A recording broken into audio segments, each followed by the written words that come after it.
we're on borrowed time. We don't have enough time to be spending so much time with other people, or we can't even have a weekend to ourselves. Can't pour from an empty cup. Gatekeeping your presence is a way to fill that cup. It's the only way I fill my cup. Hello guys, and welcome back to my channel. My name is Demelia, and on this channel we just talk. I feel like y'all are a little bit too close. We gotta learn to start gatekeeping our present. We're not obligated to be present in everyone's space. We owe ourselves that. It's the only way you can close a chapter. Gatekeep your presence, learn from that, reflect, and then propose yourself into a new era. And I feel like innately we do that, but society kind of conditions us to stop doing that. When we were in elementary school and someone was crying, okay? When you were crying and when you were putting your head on that desk to cry, did you want anyone coming close to you? No, you did not want anyone to come close to you. Some things are happening in our life where we have to, take a time out, have to be on that elementary school desk with our head, tears gushing through our eyes on our desk. No matter how insignificant you think you are, the truth of the matter is that it's more so a process for you rather than other people. Because a lot of times when you say you should gatekeep your presence, people think it mostly has to do with I have to gatekeep my presence from these people. But no, this is something you're doing for yourself.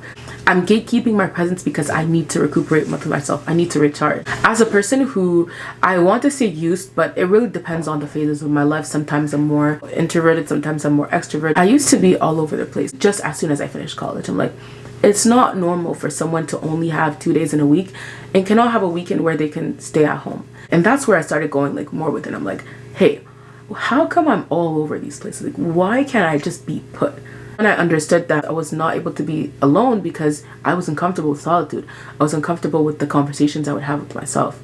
I did not want to be face to face with myself because there's some things I just didn't want to hear. And I wanted to tune out by being with so many people, by having so many distractions. If it's not work, it's school. If it's not school, I wanted to study with someone. So it's like I was everywhere. I was at this party, I was at this event, I was at this practice, and I never even had time for the people who mattered the most. It's like when you do something wrong and your parent calls you over to their room. Best believe you know that what's going to be talked about is the thing you didn't want to hear. It's the same thing when someone is often all over the place, and I can say this from experience.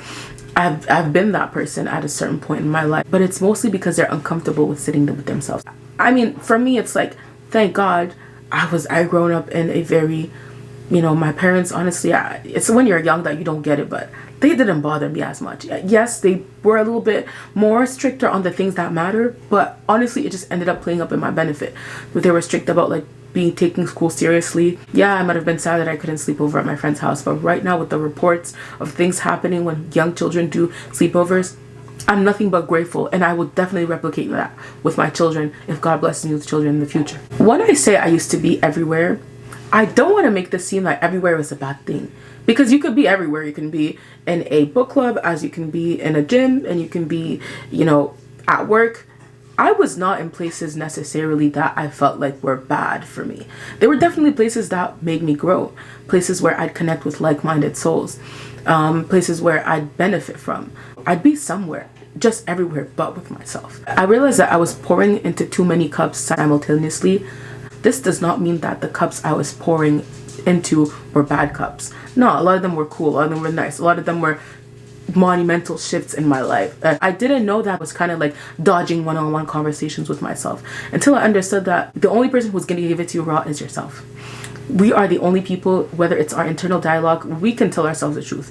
Yeah, we might lie to ourselves occasionally, but we know that we're going to give ourselves the raw truth, and that's what we hate hearing. And I did not want to hear, especially at that point in my life.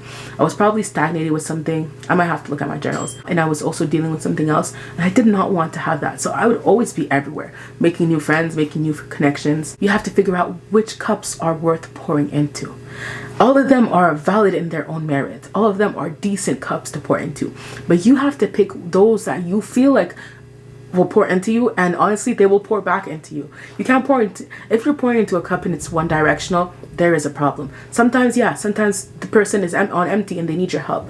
But it has to be a thing of a shift in tide where, you pour into a person and one time they'll pour into you as well. It's like in phases where I understood this. Gradually, I was more restrictive with my time, where it culminated to a point where right now, I'm very, very mindful of the time I spend with people and the time I give myself, which I feel like it was too dangerous because for a long time I was giving only myself time and not other people, just being with myself for extended periods of time.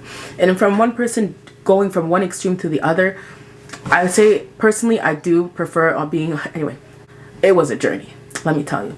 This was a process that it's been a few years old. Little by little, I started saying no to plans I did not want to, because sometimes I did not want to do something, but just because I didn't want the person to feel bad, I'd do it.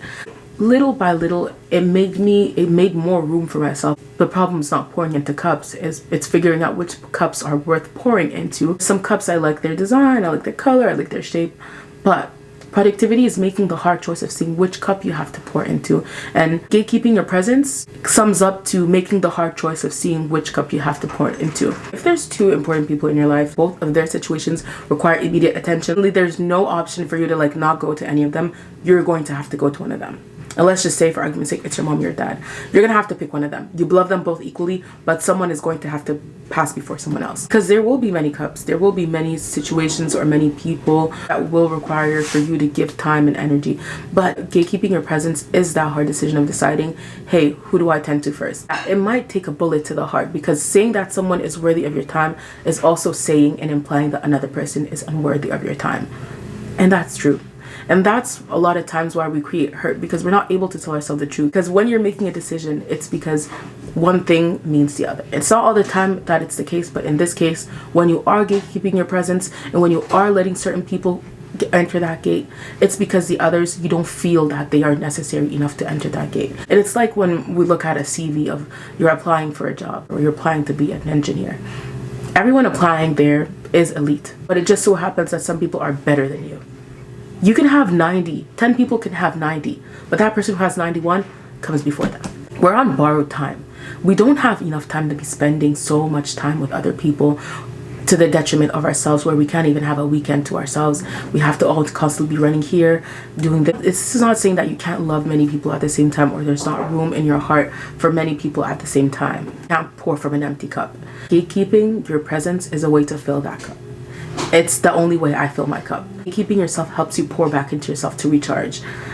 All of us can relate to the fact that when you wake up on the wrong side of the bed, when everything's not going good for you, like a lot of people say burnt toast theory, like you start the day, like for me, well, as soon as I start the day and I've left my laptop to charge, I wake up and start charging. Since I missed the alarm clock to pray, I just feel like the day is gonna go bad. And anyone who's on my path will feel the wrath of me that day. Like they will feel that I'm snarky, they will feel that I'm snappy. But on days where, I tick all the dots, I put all the points on my I's and I cross all my T's, wake up, pray on time, hit the gym, study a little bit, productive for the day, go to all my classes, that's when I feel like I'm charging. That's why I've made the conscious choice that this is a day, this is a moment that I'm spending for me, where I'm pouring back into myself. I'm taking the time it's required for me to do what I have to do. In turn, it just overflows. You have so much that you have no choice but to pour into other people, that you have no choice but to bless other people or to pour into other people. On days where I feel good and I want to grab something for myself, I probably best believe I'll grab something for my whole household. If I want a little sweet treat, I'm going to get me something and get something for the people also that I care about. You do what you have to do to pour into yourself, and oftentimes it involves seclusion and you being with yourself, or you doing things for yourself by yourself. When people are your people, you don't even feel like there's a gate in the first place. People will pour into you like you pour back into them. So it's an exchange. You never lose, because gatekeeping yourself does not mean that you need to cut off friends and family. I see it as though when you pour into yourself, even if you spend 1 minute of you being a self-aware and fulfilled human being, is going to be worth more than 2 hours being an unhappy, unfulfilled person. While you're pouring more into yourself, the people who will spend less time with you won't even realize it, because the time you are spending with them feels like eternity. Those who feel a certain type of way for you kind of taking more time for yourself, or for you kind of focusing more on yourself in a certain season of your life, already have something you should be, at least if you're not conscious of why they would feel a certain way for you taking out yourself, you should actually ask yourself questions. You don't always need to have like an immediate circle where it's like these are the only people you hang out with, so you don't have any friends. No, sometimes like you can venture outside of the gate. Sometimes you can go to the park around your house. Like it doesn't always have to be on your lawn, but just remember your curfew. I guess this was pretty all over the place. Sum everything up. Gatekeep your presence.